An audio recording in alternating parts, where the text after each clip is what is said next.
It's a wonderful blessing being with you here on this Wednesday, and today we're going to look at the last chapter of Job.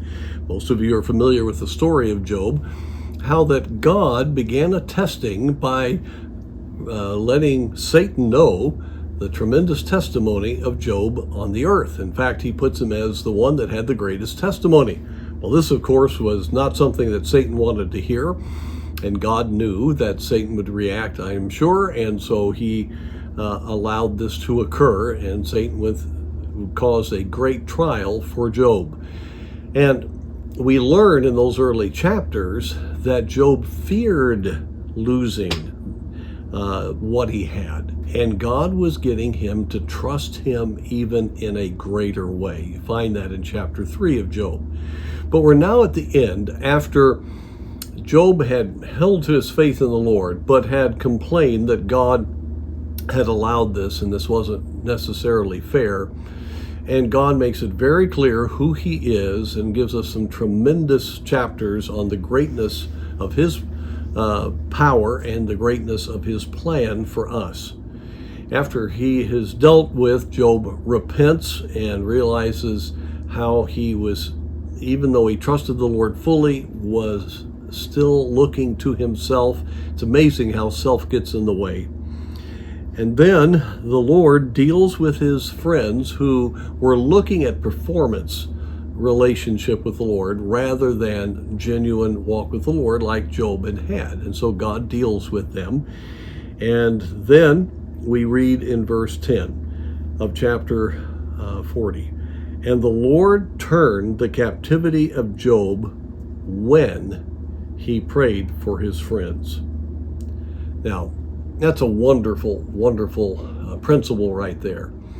God released Job from his problems and helped him take a major step forward when he put his friends ahead of himself and prayed for them, and God then worked and took away what could have happened to those friends. And so he obviously interceded. But then we read in the last part of verse 10, also the Lord gave Job twice as much as he had before. So you see him released from his captivity and then given twice as much when? Well, when he prayed for his friends. You know, we get bound.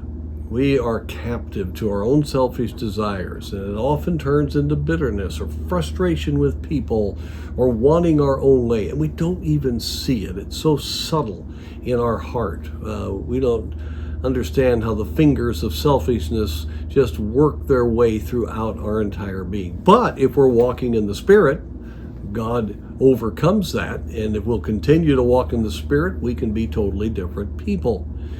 And just like the Lord, when Job prayed and let God use him to intercede, the Lord turned the captivity of Job, freed him, and gave him much blessing.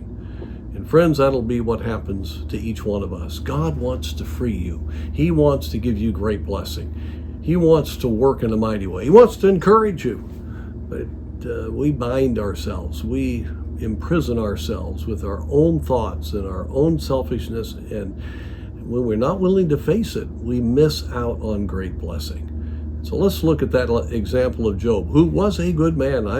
I'm sure speaking to some people who really love the Lord, but at times you wonder where God is.